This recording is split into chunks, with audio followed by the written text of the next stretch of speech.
দেখ তো হ্যান্ডসেটে বললাম, দেখ দেখি দেখা যাচ্ছে কিনা।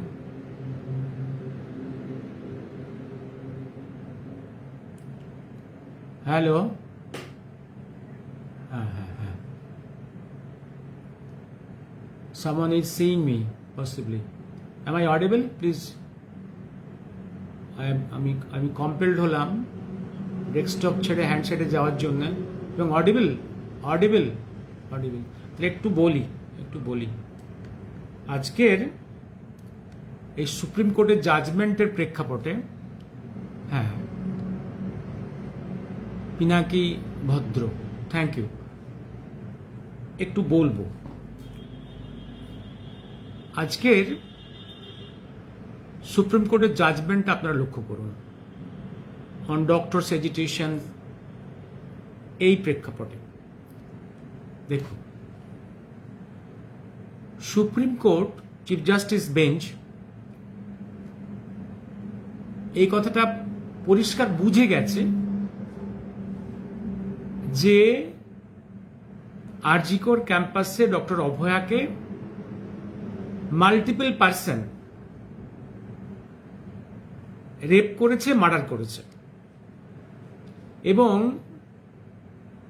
একটা ডেড বডিকে বাড়ির লোককে যেভাবে খবর দিতে হয় বা তার যেভাবে ডেড বডিকে প্রিজার্ভ করতে হয়, তার যেভাবে পোস্টমর্টেম করা হয়, সমস্ত স্টেপসগুলোকে ভায়োলেট করা হয়েছে।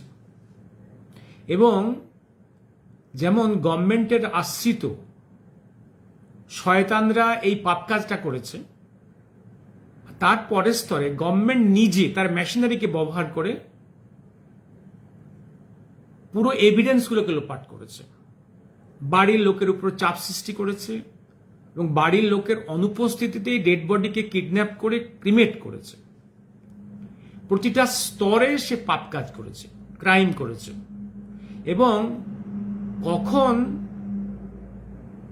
জেনারেল ডায়েরি করা হয়েছে, কখন এফআইআর করা হয়েছে, কিভাবে সন্ধ্যের পরে আইন ভেঙে পোস্টমর্টেম করা হয়েছে, এবং অযোগ্য লোকেদের দিয়ে পোস্টমর্টেম করানো হয়েছে। পোস্টমর্টেম রিপোর্টে কারো সই নেই, কারা ইললিগ্যাল পোস্টমর্টেম রিপোর্ট, এবং সেখানে প্রচুর ল্যাকুইনা রাখা হয়েছে, এবং ডেড বডি ট্রান্সফার হয়েছে উইথাউট চালান, যেটা অত্যন্ত বেআইনি কাজ। এই সবগুলো কাজ করেছে। এই সবগুলো কাজের জন্য কোথাও কিন্তু সুপ্রিম কোর্ট ওয়েস্ট বেঙ্গল গভর্নমেন্টের এই সমস্ত পুলিশ অফিসার বা যারা কর্মচারী যারা এই কাজগুলো করেছে, কারোর সম্বন্ধে কোনো পানিশমেন্ট ঘোষণা করেনি এবং কোনো স্ট্রং ডাইরেক্টিভ নেই, শুধু ওই বানিয়ে উড়েছে। আর জুনিয়র ডাক্তারদের যে দাবি ছিল যে তাদের প্রোটেকশন, সেই প্রোটেকশন সম্বন্ধেও সুপ্রিম কোর্ট অ্যাসিওর করেনি। উইথাউট অ্যাসিওরিং দেয়ার প্রোটেকশন তাদেরকে চাপ সৃষ্টি করলো আগামীকাল 5টার মধ্যে কাজে জয়েন করতে হবে। এবার দেখুন, এবার সুপ্রিম কোর্ট নিজেই কিন্তু আরজিকর মেডিকেল কলেজ ক্যাম্পাসে সেন্ট্রাল ফোর্স এমপ্লয়মেন্টের কথা বলেছে, এবং সেই কথা মতোই সিআইএসএফ এর 3 ব্যাটালিয়ন ফোর্স এসে গেছে সঙ্গে সঙ্গে। কিন্তু তাদের যে থাকার ব্যবস্থা করতে হবে সেটা স্টেট গভর্নমেন্ট করেনি, এবং তাদের জন্য যে ইকুইপমেন্টস দরকার, যে মেটাল ডিটেক্টর, থাকার ব্যবস্থা, এই কথাগুলোর কোনো কিছু অ্যারেঞ্জ করেনি। 2 সপ্তাহ অর্ডার হওয়ার পরেও স্টেট গভর্নমেন্ট কোনো সিআইএসএফকে, সেন্ট্রাল এজেন্সিকে কোঅপারেট করেনি। শুধু গতকাল ওরা 3টে জায়গায় একটা কোম্পানির থাকার ব্যবস্থা করে, আর 2টো কোম্পানি কোনো ব্যবস্থা করেনি। এই ব্যবস্থাটা কে করে দেবে এ নিয়েও কিন্তু সুপ্রিম কোর্ট চুপ করে আছে। সেখানে কোনো অর্ডার নেই, কোনো ওয়ার্নিং নেই টু দ্য স্টেট গভর্নমেন্ট। এই যে স্টেট গভর্নমেন্টের পুলিশ অফিসাররা বা স্টেট গভর্নমেন্টের অফিসাররা একটার পর একটা ক্রাইম করে চলেছে, তো ক্লিয়ারলি মেসেজ দেওয়া হলো যে তোমরা দরকার হলে পরবর্তীকালে আবার কোনো ডাক্তারকে খুন করবে এবং ডেড বডিকে পাচার করে দেবে উইথাউট ওবেইং দ্য স্ট্যান্ডার্ড প্রোটোকল। এবং অ্যাজ ইফ পশ্চিমবঙ্গে একটা নতুন একটা প্রোটোকল চলছে। সেই প্রোটোকলটা হচ্ছে যে একটা ডেড বডি তার চালান ছাড়াই যেন পোস্টমর্টেম হয়ে যাবে, এফআইআর ছাড়াই পোস্টমর্টেম হয়ে যাবে। পোস্টমর্টেম রিপোর্টে কোনো রকম ডাক্তারদের সাইনের দরকার নেই, পোস্টমর্টম সাইনের দরকার নেই। এবং যারা স্পেসিমেন সংগ্রহ করবে তাদের আইডেন্টিটিও রেকর্ড করার দরকার নেই। এই পৃথিবীতে প্রথম একটা স্ট্যান্ডার্ড অপারেটিং প্রসিডিওর আসছে অ্যাবাউট ইনভেস্টিগেশন। এবং কখন জিডি, কখন এফআইআর, কখন ইউডি, তারও কোনো টাইমের মাথামুন্ডু নেই। 34 জন অ্যাডভোকেট সুপ্রিম কোর্টে দাঁড়িয়ে কথা বলছে, কোনো উত্তর নেই। কিন্তু এ সম্বন্ধেও কিন্তু সুপ্রিম কোর্টের চিফ জাস্টিসের বেঞ্চের কোনো স্ট্রং অবজারভেশন নেই, কোনো স্ট্রং পানিশমেন্ট নেই, কোনো পানিশমেন্টই নেই। It is no punishment, as if it is a licence to the West Bengal government, tyrant government, to do whatever you like for your own interest. অথচ ডাক্তারদের কিন্তু প্রোটেকশনের ব্যবস্থা না করে তাদেরকে চাপ দেওয়া হলো, তোমরা কাজে জয়েন করো। এবার আসছি ওয়েস্ট বেঙ্গল গভর্নমেন্টের এবং এই সিজিআই এর এই ডাক্তারদের জয়েন করানোর এত তাগিদটা কিসে? এরা তো জুনিয়র ডক্টরস, এরা intern, house staff, PGT and PDT, এরা সব training after MBBS or MS, এরা সব training, all training. They are not full-fledged doctors, they are being trained. তো তারা তো গভর্নমেন্ট সার্ভেন্ট নয়, এবং অফিসিয়ালি ওদের কাজের উপরে গভর্নমেন্টের হসপিটাল রান করছে না, দে আর বিং ট্রেন্ড। জিনিসটা কি হয়েছে? জিনিসটা হয়েছে যেমন এই শত শত স্কুলে টিচার নেই, লাখো টিচারের পোস্ট খালি, সেখানে সিভিক টিচার দেওয়া আছে, ফলস টিচারদের দেওয়া আছে, তারা 1000-2000 টাকার বিনিময়ে মাস্টারি করে যাচ্ছে। এইটা তো সিস্টেম হওয়া সম্ভব নয়, উচিত নয়। যেমন পুলিশ অফিসারের পোস্ট, পুলিশের পোস্ট লাখো খালি, সেখানে সিভিক ভলেন্টিয়ার দেওয়া আছে, মাসে তারা 5, 6, 7,000 টাকা মাইনে পায়, দৈনিক 8, 10, 12, 14 ঘন্টা কাজ করে, এবং তাদেরকে দিয়ে চাপ দিয়ে রুলিং পার্টি পাপ কাজগুলো করায়। এই সিভিক পুলিশের এগেনস্টে হাইকোর্টের রায় আছে, সিভিক পুলিশকে দিয়ে পুলিশের কাজ করানো যাবে না, কিন্তু প্র্যাকটিক্যালি প্রতিটা পুলিশ স্টেশনে সিভিক পুলিশরাই ম্যানিং করছে। কলেজের বিভিন্ন ডিপার্টমেন্টে দেখবেন, সেখানে হয়তো টিচার ইনচার্জ একজন, apparently head dep, all civic teachers college run করছে, স্কুল রান করছে, বিশ্ববিদ্যালয় রান করছে। This is education system in Bengal, from university to college to schools. ঠিক একই জিনিস ঘটেছে মেডিকেল কলেজগুলোতে। মেডিকেল কলেজগুলোতে আমাদের টোটাল বেঙ্গলের যে টোটাল ডক্টরসদের স্ট্রেংথ, তাতে অনলি 2% হচ্ছে intern, house staff, PGT and PDT. এদের উপর কাজ নির্ভর করার কথা নয়, ওদেরকে দিয়ে ইন্ডিপেন্ডেন্ট কাজ করানো সম্ভব নয়, উচিত নয়। তারা সবসময় কাজ করবে under the cover of A appointed teacher or appointed trainer, surgeon or physician, what ever. শুধু এরা কাজ করবে এটা হতে পারে না। এই জন্য ওই সিভিক পুলিশকে দিয়ে পুলিশ স্টেশনের ম্যানিং করা, সিভিক টিচার দিয়ে বিশ্ববিদ্যালয় এবং কলেজে ডিপার্টমেন্ট রান করানো। কারণ এই সমস্ত পোস্ট লাখে লাখে সমস্ত ভ্যাকেন্সি পড়ে আছে, সেখানে ওই পার্টির ক্যাডাররা সিভিক পুলিশ হয়েছে, সিভিক টিচার হয়েছে, কলেজ বিশ্ববিদ্যালয়ে কিছু টাকা পায়, আর তারা এই পোস্টের কেউই যোগ্য নয়। নর্মাল হেলদি প্রসেস তারা কেউ জয়েন করেনি, বহু বছর পিএসসি হয়নি, ডাক্তারের রেগুলার অ্যাপয়েন্টমেন্ট বহুদিন বন্ধ। পার্টির ক্যাডাররা নিজেদের ধান্দাবাজি করে কিছু কিছু জায়গায় অ্যাপয়েন্টমেন্ট পেয়েছে, এবং তারা বেসিক্যালি মেজরিটি ধান্দাবাজ, তারা কেউ কাজ করে না, তারা ওই পার্টি করে সরকারের পলিটিক্যাল পার্টির ঝান্ডা ধরে, তাদের পাপ কাজগুলো করে, তাদের পলিটিক্যাল কাজগুলো করে দেয়, পাপ কাজগুলো করে। বিভিন্ন মেডিকেল কলেজে হাজার কোটি টাকা চুরি হয়, সেই চুরির মেকানিজমটাকে তারা মেনটেন করে। তারা হসপিটালের আসল যে রুগীর সেবা এই কাজটা করে না। ফলে এই যে কাজের জায়গার যে লোকের অভাবটা হচ্ছে বিভিন্ন কারণে, এবার এইখানটা হচ্ছে এই ইন্টার্ন হাউস স্টাফ পিজিটিপিটার কাজ না করলে অটোমেটিক্যালি রুগী সেবা হবে না। এবং এই জায়গাটাতেই সরকার সমস্ত ব্লেম করছে, অ্যাজ ইফ জুনিয়র ডাক্তাররা কাজ করছে না বলেই যেন মৃত্যু হয়েছে। ভাই, এর আগের মাসগুলোতে বিভিন্ন মেডিকেল কলেজে মৃত্যুর হার দেখো, আর এখন মৃত্যুর হার ধরো। Is there any significant difference? তুমি ট্রেনি স্টুডেন্টসকে দিয়ে, ট্রেনি ডক্টরকে দিয়ে তুমি এই কাজগুলো করাচ্ছ কেন? এটা তো বেআইনি কাজ। আরেকটা কথা বলি আমি, বিভিন্ন মেডিকেল কলেজগুলোতে শয়ে শয়ে আরএমও পোস্ট আছে, রেসিডেন্সিয়াল মেডিকেল অফিসার কাম ক্লিনিক্যাল টিউটর। এগুলো খুব বেসিক টিচারদের পোস্ট, আরএমও কাম ক্লিনিক্যাল টিউটর বা আরএমও। এই আরএমও শয়ে শয়ে পোস্ট আছে। বাট ট্র্যাজেডি, আরএমও মানে কি? রেসিডেন্সিয়াল মেডিকেল অফিসার, মানে তারা ক্যাম্পাসে থাকবে। আপনি ক্যাম্পাসগুলো ঘুরুন, আরএমও কোয়ার্টার্স আছে। 1% আরএমও কি আরএমও? 1% আরএমও কি residential medical officer? Residential medical officer কেন পোস্ট তৈরি হয়েছিল ব্রিটিশ যুগ থেকে এবং আজও চলে আসছে গোটা ভারতবর্ষে? তার কারণ এই ডাক্তাররা ক্যাম্পাসে থাকবে, 24 ঘন্টাই থাকবে। তারা একটা ডিউটি আওয়ার্সে ডাইরেক্টলি ওয়ার্ডে বা আউটডোরে বা ওটিতে কাজ করবে, বাকি সময়টা ক্যাম্পাসে কাজ করবে। অন কল এমার্জেন্সি কভারেজ দেবে এবং অ্যাডভাইস করবে জুনিয়রদের যারা ট্রেনিং তাদেরকে, so that the intern house staff and PGT PDTs can remain in contact with these teachers, যে কোনো সময় অ্যাডভাইস পেতে পারে।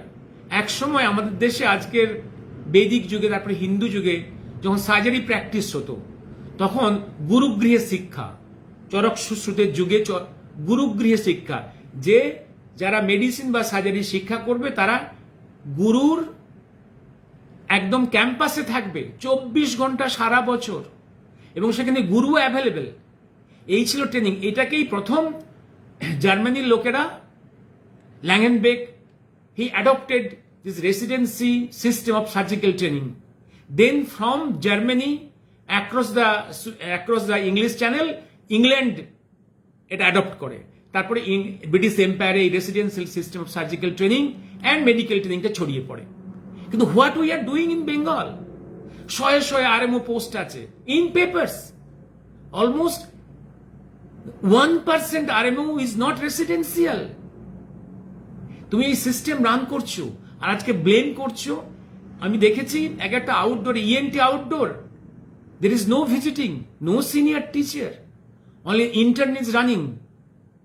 Orthopaedics outdoor, no senior teacher, no visiting, intern house staff is running. Should it, এটা কি হওয়া উচিত? এইটা আমি জানি না এই তথ্যগুলো দেশবাসী জানে কিনা। আপনি যেমন ধরুন বিএড ট্রেনিং হতো, বিএড ট্রেনিং, একটা ছেলে বিএড ট্রেনিং হচ্ছে, his a person being train for teaching, how to teach. তো তারা তো ফুলফিলেড টিচার নয়, তাদের উপর ব্যাংক করে একটা স্কুল চালাতে পারো না। একটা ইন্টার্ন হাউসের উপর ব্যাংক করে তুমি you can run a medical college. এই ধান্দাবাজিগুলো চলছে এই জন্যে। আর যেহেতু যারা পার্টিবাজি করে, যেটা কমিউনিস্টদের যুগে যারা সব এইচএসডি হয়ে গেছিল, তারা পার্টি করতো, হসপিটালে কাজ করতো না, তাতে পার্টি সন্তুষ্ট থাকতো। আর এখনকার তো অনেকেই আছে তৃণমূলের ঝান্ডা ধরে, তৃণমূলের এজেন্ট, তাদের অপারেটার্স, তারাও কাজ করে না। ফলে কাজ করার লোকের রিয়েল এফিসিয়েন্ট লোকের অভাব। আর এফিসিয়েন্ট লোককে তো এরা কাজ করতে দেবে না। এফিসিয়েন্ট লোক কাজ করলে ওরা তাকে প্যারালাইজ করে দেবে, তাকে আজেবাজে জায়গায় পোস্টিং দেবে। কারণ সেই এফিসিয়েন্ট লোকটা কাজ করলে, যে অপদার্থ লোকটা পলিটিক্যাল পাওয়ারে মাথায় বসে আছে, হেড হয়ে বসে আছে, আইদার ইনস্টিটিউশনাল হেড বা ডিপার্টমেন্টের হেড, পলিটিক্যাল পাওয়ারে, তাহলে তার ইনফিরিয়রিটি প্রকাশ পেয়ে যাবে। যদি একটা এফিসিয়েন্ট লোক কাজ করে কোনো ডিপার্টমেন্টে, তাহলে যে ইনএফিসিয়েন্ট লোকটা, ওই বদমাইশ করাপ্টেড লোকটা ওই ডিপার্টমেন্টের হেড হয়ে বসে আছে, তার যে ল্যাকুনাগুলো, তার উইকনেসগুলো, তার অপদার্থগুলো এক্সপোজড হয়ে যাবে টু দ্য জুনিয়র্স। সুতরাং এফিসিয়েন্ট লোককে ওরা কাজ করতে দেবে না। এই জিনিস চলছে। এই সুপ্রিম কোর্ট আজকে যে অর্ডার করেছে, এই অর্ডারটা অমানবিক। সুপ্রিম কোর্ট তার কর্তব্য পালন করেনি।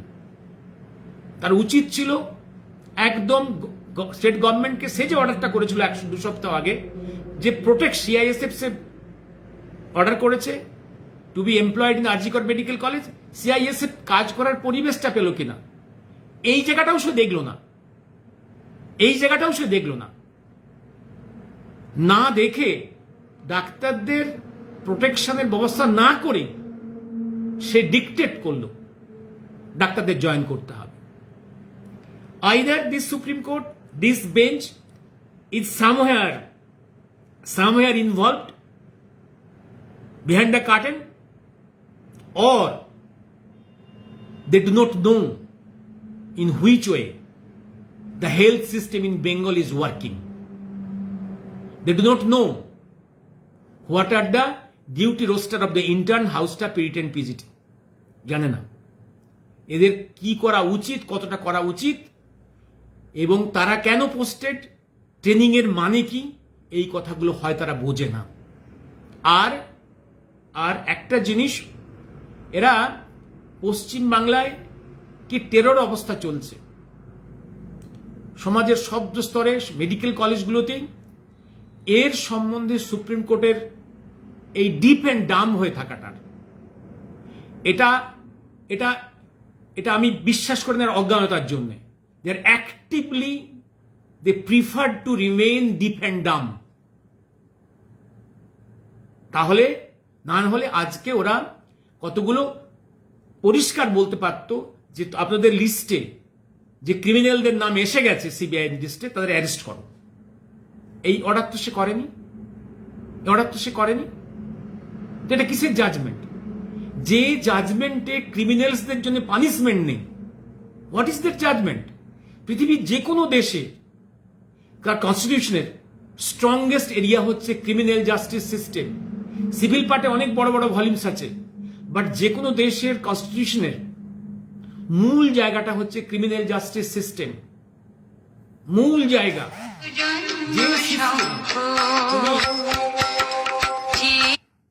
যে সিস্টেমে তুমি যদি ক্রিমিনালকে পানিশমেন্ট না দাও, ভালো লোককে যদি অ্যাওয়ার্ড না করো, that system is bound to die. এবং যে সিস্টেমে, যে জাজমেন্টে ক্রিমিনালদের পানিশমেন্ট নেই, সেটা কোনো জাজমেন্টই নয়। আজকে যেটা হয়েছে আইওয়াস, জাস্ট আইওয়াস, মিষ্টি মিষ্টি কথা দিয়ে জাজমেন্ট হয় না। মিষ্টি কথা দিয়ে দেশের শাসন ব্যবস্থা চলে না। In শাসন ব্যবস্থা, there should be clear punishment for the criminals and award and encouragement for the যারা কাজ করে তাদের জন্য। আমি বলে শেষ করি আমি আজকে অল্প সময় কথা বলতে এসেছিলাম। শুভরাত্রি। পরে কথা বলছি। হ্যাঁ, আর কার কোনো প্রশ্ন আছে? আমি আজকে জাস্ট আমার ডেস্কটপটা গন্ডগোল করছিল, টেস্টিং এ এসেছিলাম, পেলাম না, কিন্তু কিছু কথা বলতেই হতো। আর একটা জিনিস, আজকের একটা কর্তব্যরত অন ডিউটি মেডিকেল অফিসার ওয়ার্ডের মধ্যে তার ডেড বডি পাওয়া যাচ্ছে, এবং ডেড বডি পাওয়ার যদি ধরেও নি ওদের কথা মতো 9টার সময় পাওয়া গেছে, এত ঘন্টা লেগে গেল একটা জিডি করতে, বাড়ির লোককে জানাতে, এবং 3 রকম রিপোর্ট। একবার বলছো সিক, একবার বলছো সিরিয়াসলি সিক, একবার বলছো সুইসাইড করেছে। What is this? এবং এফআইআর হচ্ছে তার ডেড বডিকে কিডন্যাপ করে নিয়ে ক্রিমেট করার পরে 3 ঘন্টা পরে, বাম্মার সম্মতি ছাড়া 300 পুলিশ দিয়ে বাবমাকে সারাউন্ড করে ফিজিক্যালি ভীতি প্রদর্শন করে। কারণ একটা বাবমায়ের একমাত্র সন্তান ডাক্তার হয়েছে, সে ট্রেনিং নিচ্ছে এমডি করার জন্য। তার মৃত্যুর পরে বাপ মা ডেফিনেটলি একদম মেন্টালি ডিস্ট্রয়েড।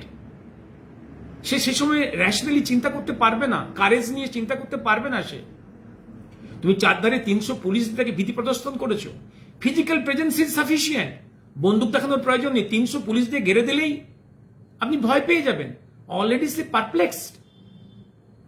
বাড়িতে পুলিশ দিয়ে সারাউন্ড করেছো, আর ডেড বডি নিয়ে গিয়ে পুড়িয়ে দিয়েছো।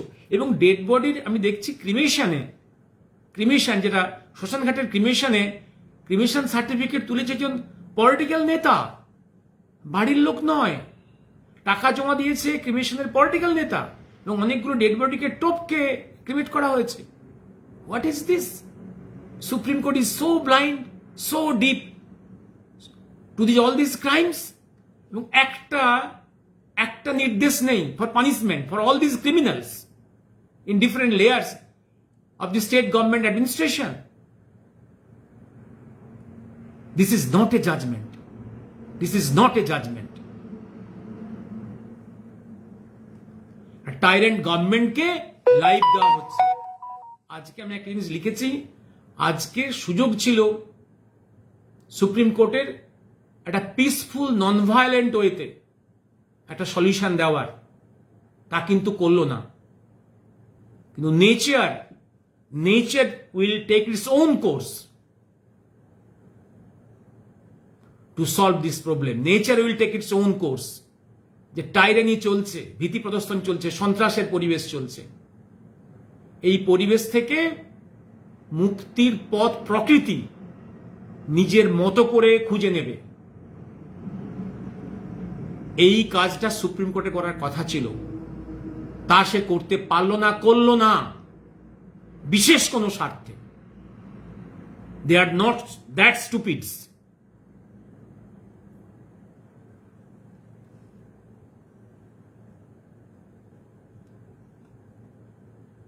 শুভরাত্রি। পরে একদিন বসবো আরো কিছু কথা নিয়ে।